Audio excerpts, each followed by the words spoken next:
Hi, everyone. So, we're going to dive back into Dreadnought, Chapter 7. When we last left off, Danny Tozer had finally met the rest of the local superhero team, the Legion Pacifica, and there were some nice people, and there were some turf-ass bitches. So, immediately following that, Chapter 7. The wind pulls at my cape as I stand at the edge of the landing balcony at the top of Legion Tower. Below me, city lights are like fireflies, trapped in canyons of black ice. My heart is slamming in my chest, and I'm shaking with rage. I can admit it to myself now. I wanted to join them more than anything. It was a desire I barely let myself daydream about.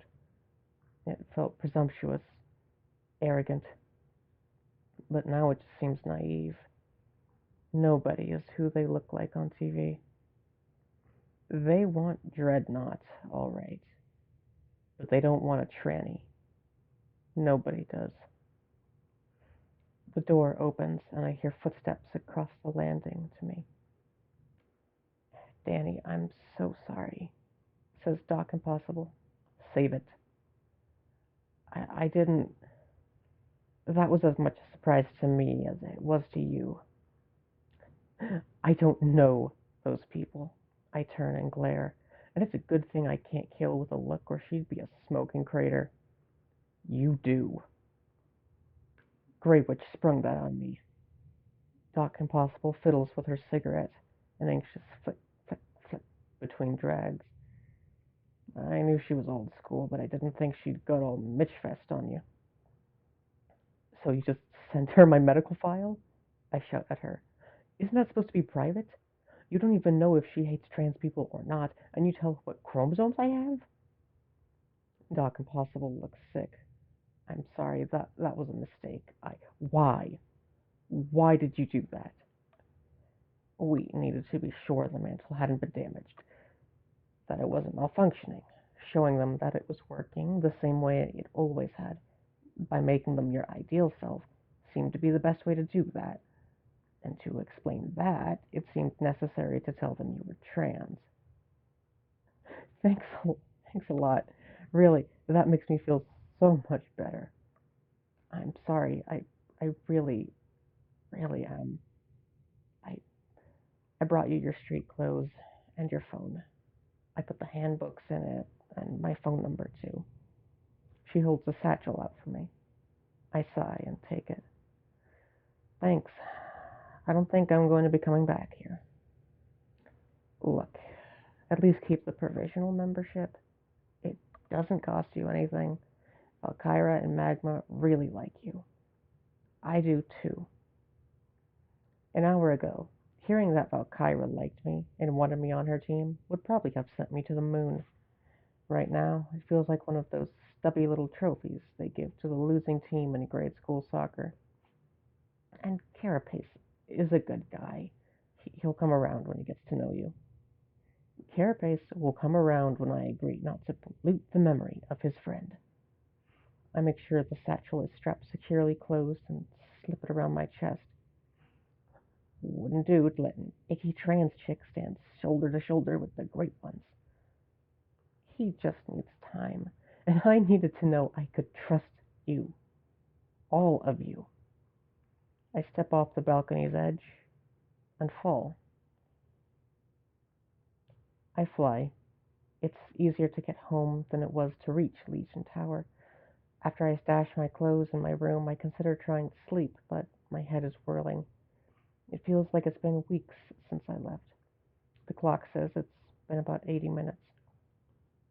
My cape snaps as I leave again, boosting for altitude. Below me, the lights of my street drop away like candles off a cliff. The rage comes back, hot and thick, and I'm screaming. I'm screaming like I never have before. My voice echoes in the night air, reflects my fury back at me. It is a girl's rage, and it is right. It is necessary. The clouds are low and glowing orange with reflected city lights. I punch through them, up into the hard, clear night beyond. The temperature is dropping quickly, and I nose over, fly for open water. I reach for more power, more speed, and the mantle answers me. My power surges, and it is my power, until the wind tears at me with feeble fingers, until it seems the world itself is scared of me, begging me to stop. I will never stop. I will never give this up. I will never be what they want me to be. The rumbling pressure builds at my forehead, pushes down around my shoulders, hangs for a moment, and then explodes in a cloud of vapor. I pass to the other side of the sound barrier to a world of silence and pressure. My screams slip away from me, gone before they reach my ears. It seems to bottle the fury. Bottle it, compress it, make it burn hotter and brighter. 15 years trapped. 7 of those aware of my prison and screaming inside. The shelter of boyhood ended, and they called me a young man. For no reason at all, they looked at the things that felt right to me, and they took them. Even down to the way I carried my books and crossed my legs, they took it. They took everything. Puberty came, and my body turned on me too, watching every part of myself I liked rot away one day at a time, the horrified imposter staring back at me, watching the other girls, the ones they let be girls, head in the other direction. Every day, torn away further from myself, chained down tighter, suffocated, strangled. They'll make a man out of me, show me how to be a man, teach me to man up by beating me down. They never ask if I wanted to be a man. And now I'm finally free. I'm finally myself, inside and out. So they spit on me. They're embarrassed by me. They hate me for the mistake that they made. They want me to cooperate in my own destruction. They want me to tell them it's not true. They want me to help them believe the lie. Never again. I tip over and shoot back down through the clouds. 5 seconds later, the ocean slams into me like a cement wall. The water is cold, grips me tighter and tighter still as I go down. The black is absolute. The water wants to crush me like a soda can, but it can't. The pressure breaks itself against me. My ribs should shatter. My lungs should collapse. I hold effortlessly. The seafloor rises to greet me, and though I can't see a thing, I know it's there. I can trace the tangles in the lattice spreading out beneath me, a rolling, smooth floor all the way out to the continental shelf. The mud is soft against my boots when I touch down. I can hear for miles. Whales call, dolphins click, schools of fish swirl and bloom. Down here, in the heavy cold, there is peace. This scalding outrage cools and hardens to something stronger than diamond, and infinitely more precious. Resolve. The water bursts and leaps after me when I leave it, a white geyser 100 feet tall. I push for speed, higher, faster, until the sea water that left on me freezes and cracks away. Up, past the clouds and the birds, past the jets and the atmosphere. I let go of the speed and coast, floating so high the planet curves away from me in all directions. Earth is a gauzy blue at the edges. There are lightning storms in Canada, wildfires in Mexico. All of humanity is pinpricks of light beneath me. The silence up here is is perfect. I can see forever. And I see. I see a world that is terrified of me. Terrified of someone who would reject manhood. Terrified of a girl who knows who she is and what she's capable of. They are small and they are weak and they will not hurt me ever again. My name is Danielle Tozer. I am a girl. No one is strong enough to take that from me anymore. Chapter 8. Minovsky Particle has signed on. Minovsky Particle. David? Are you there? Combat Wombat. Yeah? Still sick? Minovsky Particle. Nope. I'm coming to school tomorrow. Leaving through the front door is an invitation to a fight. Dad says I can't go back to school until they figured out how to fix me. But it's been a week since it happened, and I'm falling behind in my classes.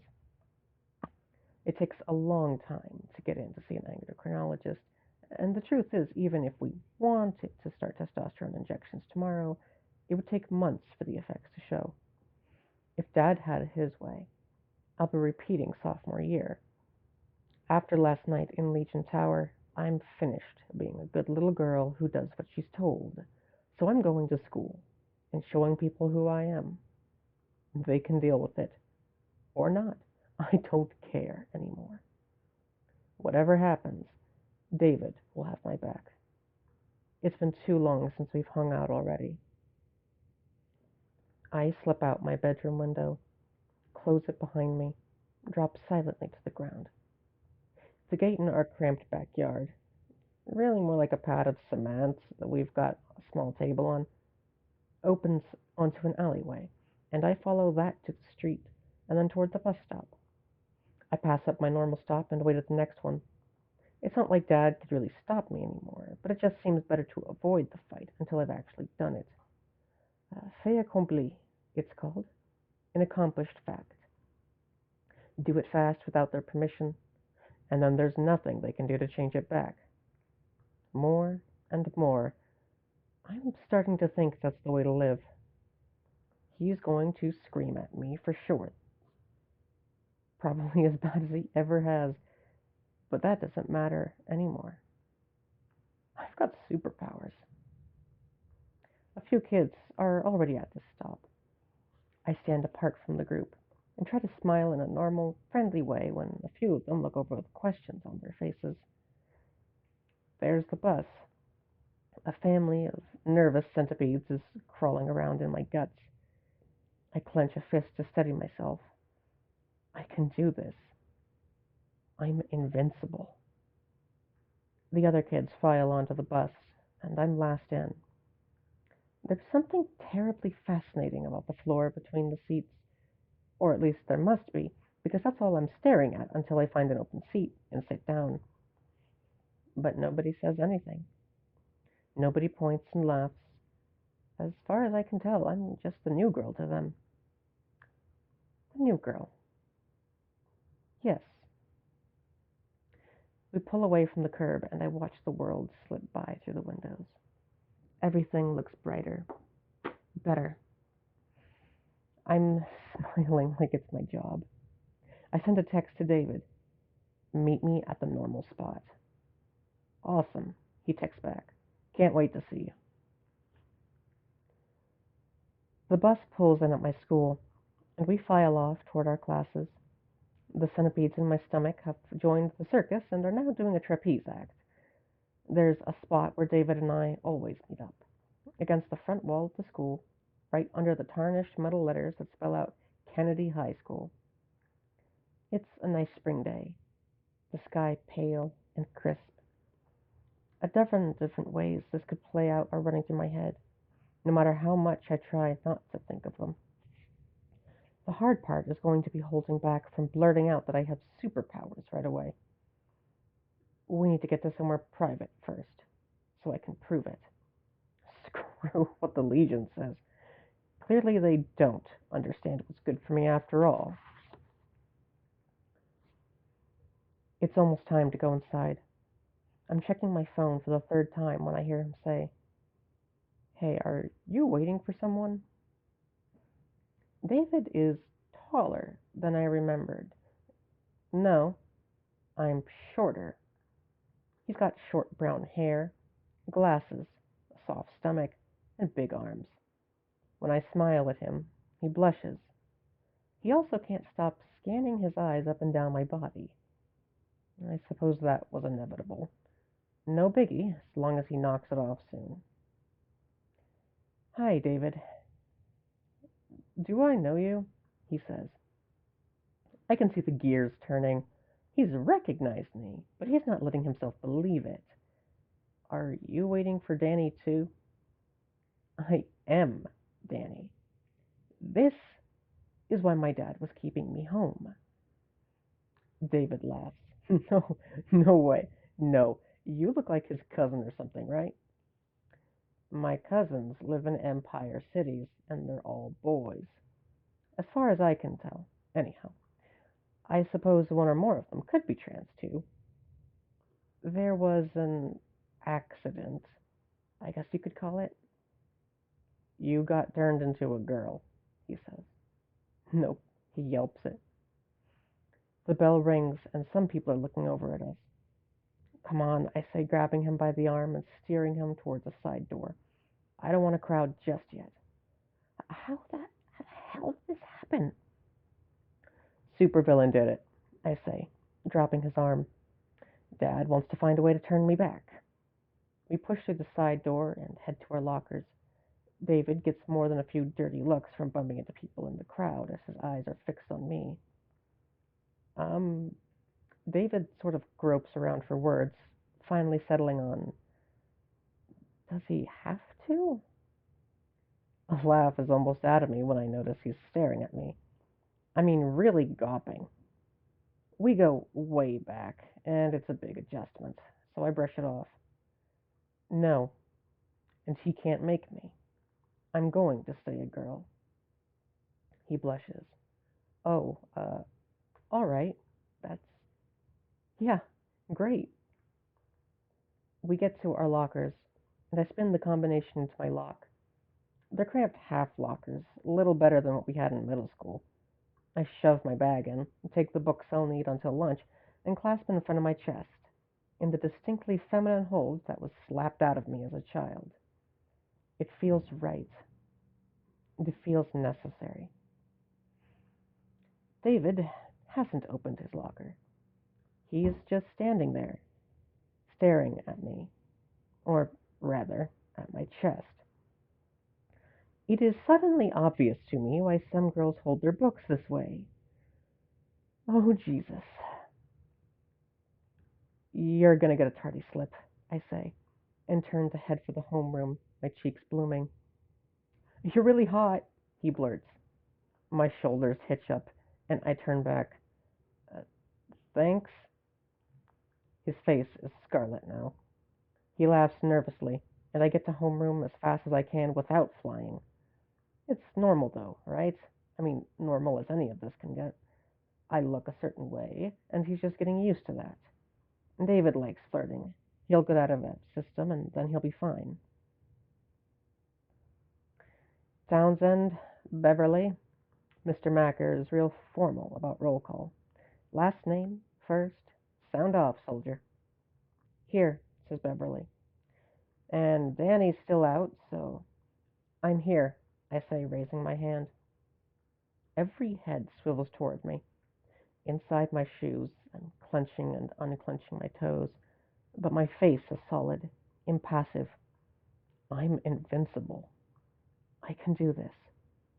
Last night I went from the bottom of the sea into orbit.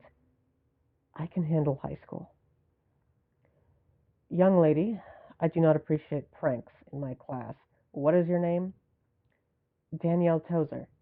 I've been in your homeroom all year long." Mr. Macker scowls. It occurs to me that he might not recognize me.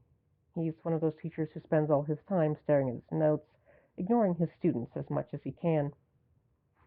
Your commitment to this prank is impressive. However, Danny? Says Lisa, who sits next to me. Her face is pale. Hi, Lisa. Someone cusses loudly, and that seems to break the spell. Everyone is standing up to get a better look at me. My cheeks are warm, and I stare straight forward and try to keep a neutral smile on my face. This had to happen sooner or later, just like with David. I only need to ride it out. All right, that's enough, shuts Mr. Macker, and eventually he wrests back control of the class. He's gripping his lectern quite hard. Danny, if that's who you really are, I'm going to need to see a note from your parents explaining this. There's a general ripple of laughter. Of course, that's what he wants. Notes from parents make everything better. Why, if I'm a girl, can show up and report for class without a note to explain what she's doing, next we'll have anarchy. Where does it stop?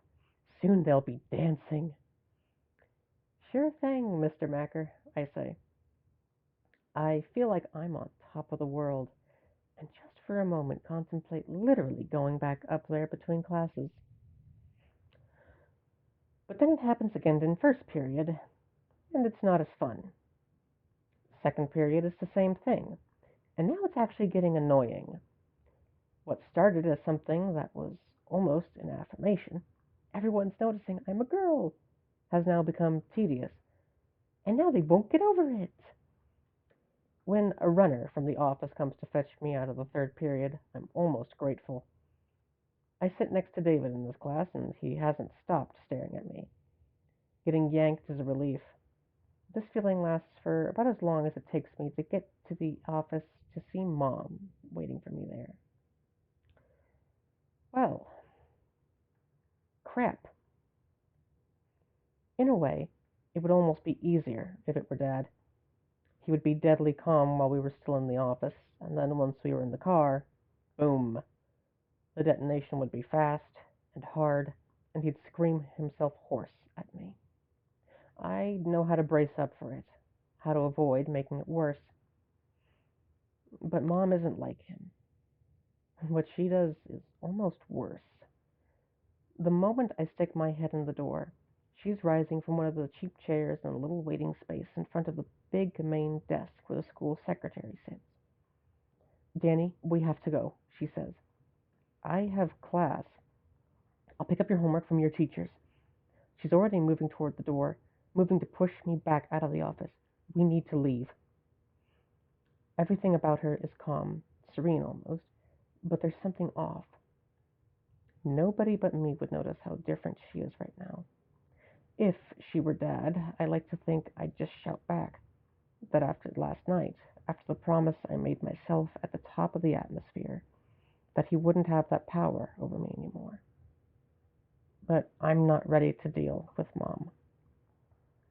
She steps close and speaks quietly. We talked about this. You're not going to school until your treatment begins. I don't need treatments, I say. But somehow we're already in the hallway. She's got me in her orbit, and I'm just following her along. She pulls out of the parking lot a lot faster than she normally does. It takes a few blocks in our beat-up sedan before she slows to a more normal pace. Danny, you shouldn't have done this, she says, in that savage whisper she sometimes uses. If your father finds out, he'll be very upset. If? She's going to lie to him. She'll pressure me to keep quiet, too. After a moment, I realize we're headed the wrong way to go home. Where are we going? The mall. You need some new clothes. With a start, I realize she's bribing me. And worse, this isn't the first time. It's a ritual with us. But now something in me has changed, made it seem wrong all of a sudden. I open my mouth to say something, and then stop. The sunlight catches her cheek, and for the first time, I see the whole person. Maybe it's because your mother is always mom to you, or maybe because I was in denial. But finally it hits me. Mom is just as much a captive as I am. She is not just the quieter parent, she's the more reasonable one. She's the trustee, trapped between the warden and the other prisoner. Immediately upon the heels of this understanding is another. I must not say this out loud. To say it out loud is to name it. To name it is to give it irresistible power. That power will mean it can no longer be ignored. The polite fictions and convenient blind spots won't work anymore. Something will have to change. And I know, with a certainty that fills me with dread, this is something she will not do. If I say the name of this thing before he's done to her, she will fight me. She will join him because she'll have to. Because she'll have to destroy me or else admit I was right. And then, dot, dot, dot. And then somehow it gets worse. Mom, I can't stay locked up forever. You're not going to. This is just for now. Her voice is soft and reasonable, but she doesn't deny they're hiding me. It's not going to go away. We'll deal with that when it comes to it, she says. And I know this means we won't deal with it until it can't be avoided any longer.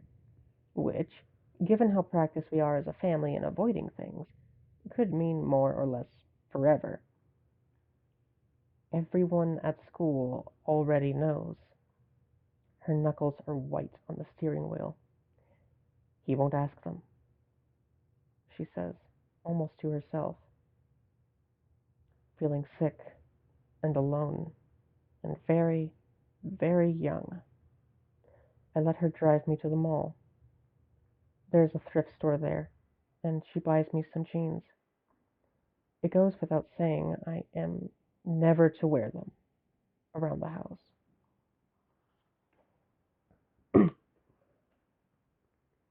Howdy. Chapter 7 is so short that I'm just going to move on to the next one as well. That was like, what, one page?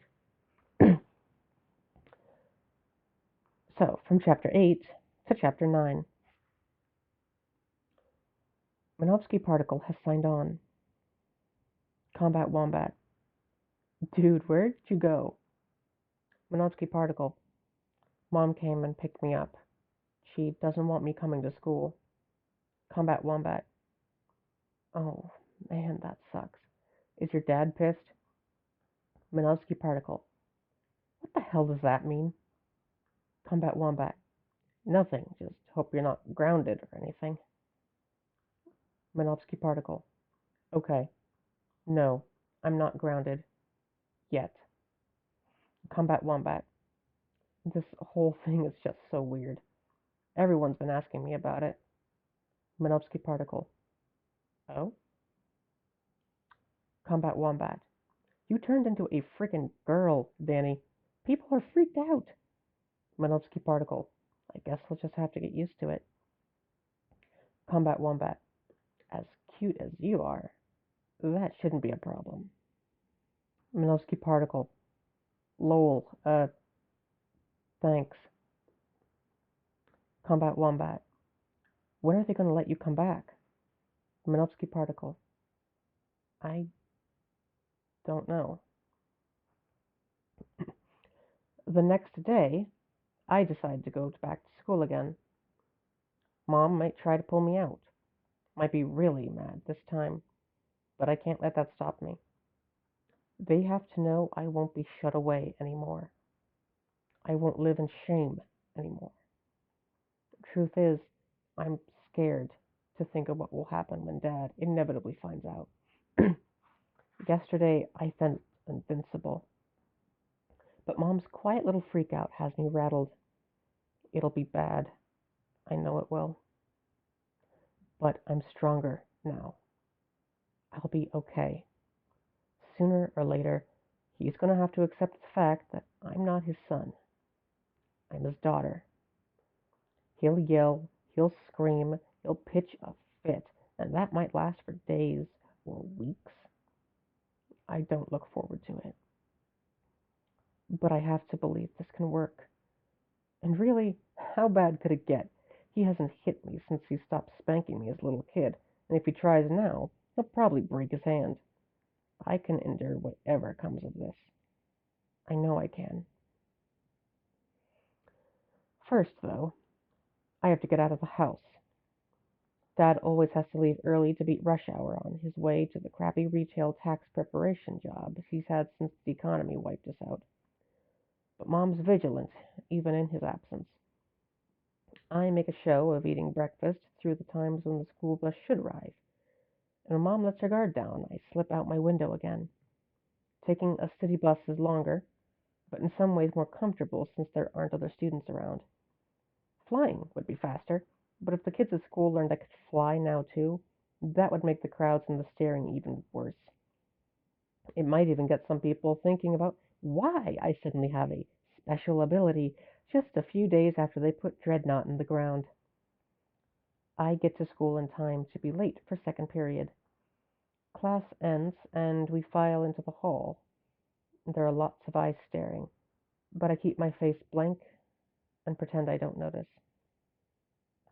Over the squeak of linoleum and the cascading voices of dozens of conversations, I hear my name more than once. Every time I get nervous, I remind myself that I can look down on these people like ants anytime. I want to. Literally, I can look down on them because I can fly and they can't. That's the important thing to remember. I'm invincible. At the end of second period, we have a 15-minute break, and I head for the bathrooms. My hand is actually on the door to the boys' room before I realize my mistake, and with a giddy kind of smile, turn around and head for the girls' room. The air seems to snap tight when the door shuts behind me. There are 9 or 10 other girls in here, and they all seem to look up at me at once, some breaking off in mid-conversation. My cheeks get warm, which happens way too often these days.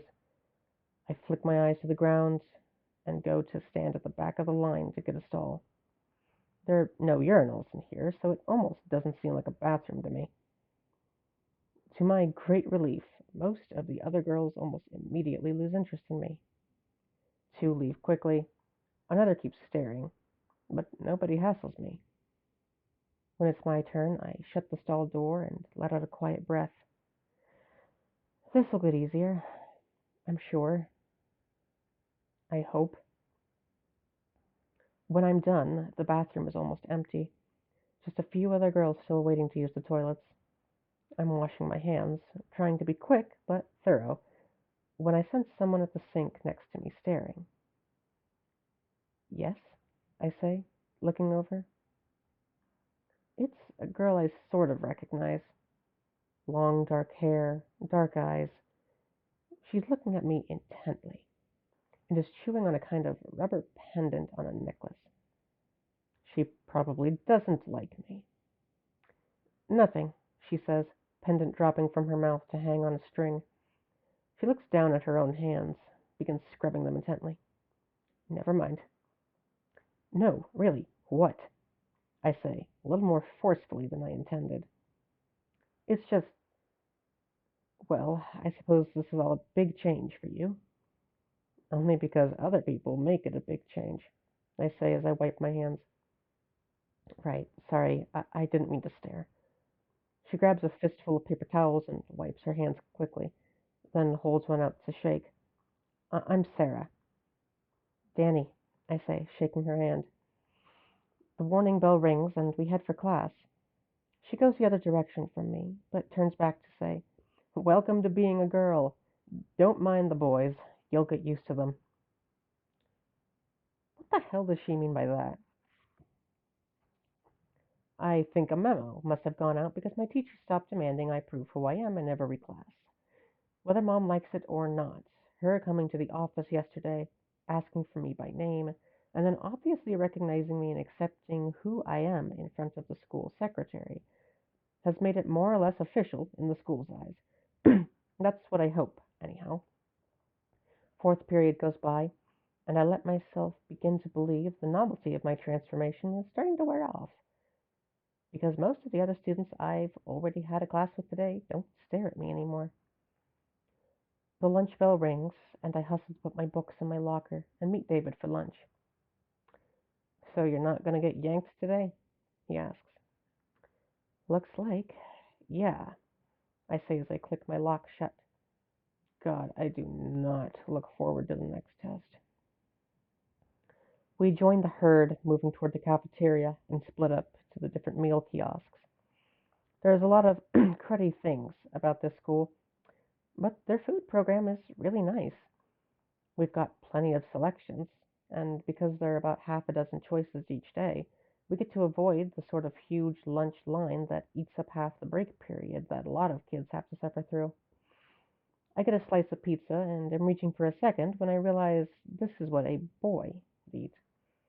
I mean, I've seen girls load up their plate like a boy, but now that I'm here, I realize there is a big difference in the gender breakdown of different kiosks. The pizza line is almost all boys. Suddenly, I'm worried about getting fat, which is something that hasn't happened to me before. Nobody cares if a boy is a little chubby, but that's not true for girls. Crap. Okay, but can I get fat in this body? It's my physical ideal, right? Does that mean forever? Crap. I settle on one slice of pizza and a side salad instead of a second slice. Now, let's see if I'm hungry for the rest of the day. David meets me at the exit from the food kiosk area to the seating area, and we head to our usual table in the back corner, where it's drafty and the light is always broken and flickering, and people leave us alone. It's so good to be back after a full week trapped at home. It feels a little surreal to think of it, and stranger still how normal it feels to be back here, finally, as the self I always wanted to be. Can I please never wake up from this dream? I'm about halfway through my slice of pizza when I realize David is staring at my boobs again, and has been for our entire meal, and with that realization, I enter a whole new realm of mortification. Don't get me wrong, I was in the bathroom looking at these things for like an hour when I first got them, but holy crap is it different when it's him doing it. Not just glancing, but staring with, like, intention. David, I hiss. My face is up here. He looks almost like I've startled him out of a reverie. Oh God, he was imagining me naked, wasn't he? Sorry, he says, and his face is quickly turning scarlet. I didn't, it's not like I'm gay or anything. What? Oh, I mean, first of all, I'm a girl. Okay, Jesus, sorry. He munches on a french fry sullenly. You on your period or something? I slap my hand flat on the table, a bit harder than is strictly within the bounds of normal human behavior. It makes an impressive bang, and both our trays jump. Not funny. We're getting looks from the nearest tables. He sees this, hunches over, embarrassed. Christ, I said I was sorry. You don't have to be such a drama queen about it. For just the briefest moment, I imagine what the look on his face would be if I introduced him to the stratosphere. Believe it or not, that helps. Maybe it's not healthy, but it helps. Compared to him, I'm a god. Goddess, whatever. The point is, I shouldn't let the little boy get to me. I snort. And you wonder why you're single. Oh, I see. I can't make a joke, but you can be hypersensitive about everything and make fun of me for not having a girlfriend. You were being a jerk. And you're being a stuck-up bitch. I'll see you when you're over yourself. He gets up in a huff. As I watch him leave, I take deep breaths and clench my fists. The hell is his problem, anyhow? We never had fight like this before. I go to take another bite of salad, and I find I've broken my plastic fork. Wonderful. As my anger cools, I realize I've been feeling things a lot more recently. My highs are higher, my lows are lower. Before, it seems like half the time I didn't have feelings as much as I had a script of how I thought I was supposed to feel, and I just followed the script. Maybe for people who are actually male, that's not what it feels like, but for me, testosterone muffled everything. Now it's like the estrogen in my blood has taken the cotton out of my head, and I'm feeling things clearly for the first time. Maybe it's not fair to say my feelings are stronger now, but they have more resolution. Before, I was living in muddy pastels, and now things are all lit up in neon. I like it, even when everything hurts. I like it a lot. David will calm down. He'll get over my shocking insistence upon having boobs in public, and then things will go back to normal. Except they'll be better. I know they will. I will stop there for the night on chapter 10. Hope y'all have a good evening, day, morning, dusk even? Whatever kind of the time of the day it is right now in your part of the world. Have a good one.